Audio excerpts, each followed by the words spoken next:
Hello everyone, myself Yashwardhan Mundra and I am here back with a new chapter from zoology, which is structural organization in animals or animal tissues. In this chapter we are going to discuss about animal tissues and about 2 to 3 questions comes from this chapter every year in NEET exams. Yet 2 to 3 questions sum up to 8 to 12 marks, but these marks can create a huge difference of 8 to 10,000 ranks up and down.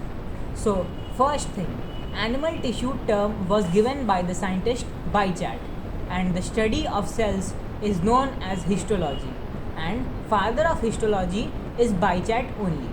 Now, second thing is detailed study of animal tissues is called microscopic anatomy. Anatomy is just the internal structure of an study of internal structure of an organism, and morphology is study of external structure of an organism.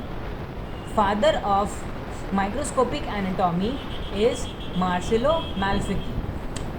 Now, origin of life takes place in from the embryonic condition.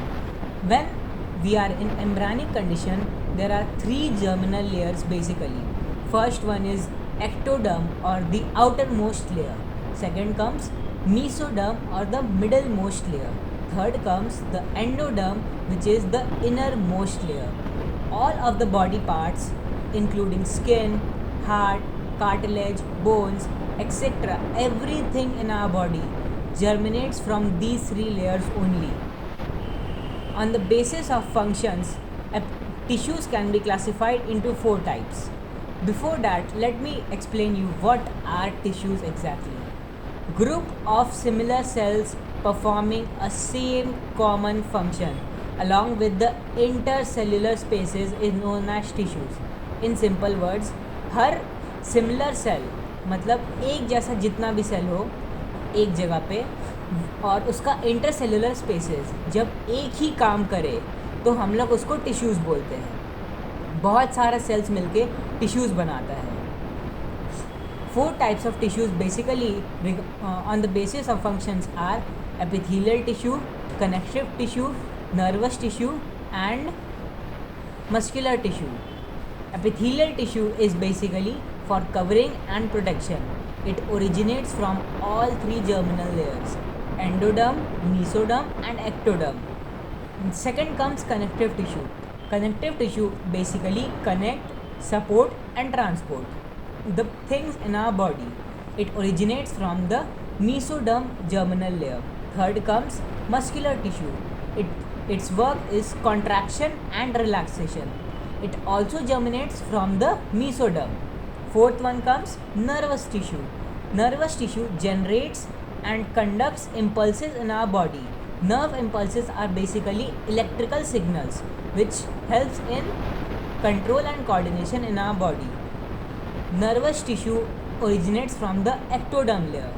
Let us now elaborate and know about something of epithelial tissue. Epi means upon and thelia means to grow. Epithelial tissue basically grows upon some other tissue. Okay, because its work is protection and covering. It grows always upon connective tissue. Epithelial tissue are compactly packed arrangements. They are also non-discriminate arrangement. There is very less intercellular spaces between the cells of epithelial tissue. Very less matrix, and also they are avascular. Avascular basically means they do not have blood vessels, no lymph vessels and neither nerve fibers. That is called avascular. So according to that they must be dead, but this isn't the case. They get their nutrition from the connective tissue on which they grow upon.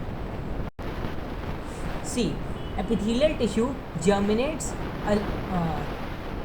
creates a layer below them, and connective tissue also creates a layer above them, which helps epithelial tissue to get the nutrients required for their growth. Okay, so epithelial tissue creates a basal lamina which is made up of glycoprotein. and connective tissue creates fibrous lamina, which is made up of protein fiber and hyaluronic acid. Hyaluronic acid basically contains some carbohydrate contents. These both layers, basal lamina and fibrous lamina, together are called as basement layer. Through this basement layer only transportation of blood and different types of materials takes place between connective tissue and epithelial tissue. So they both work in coordination. It protects it, epithelial tissue protects and covers the connective tissue, and connective tissue provides nutrients to the epithelial tissue. That's all for today. Thank you.